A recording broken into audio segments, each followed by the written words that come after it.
Winter is still coming in with a vengeance. Just 2 days into the spring season, southern Ontario is getting hit with more snow and cold temperatures.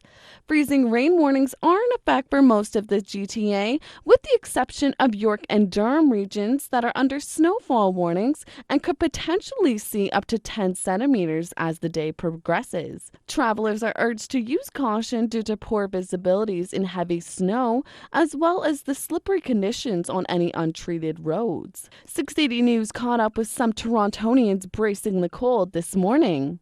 I'm okay with it. I'm ready for spring, though. I had a break. I went away for a couple weeks in the winter, so it made it a little easier to deal with. Like I hibernate during the winter. Springtime, I just enjoy it. Winter, it's a one day at a time thing.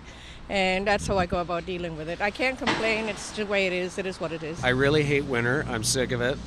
I want summer to come right now. On the Wild Winter Weather Watch, Charlotte Incatel, 680 News.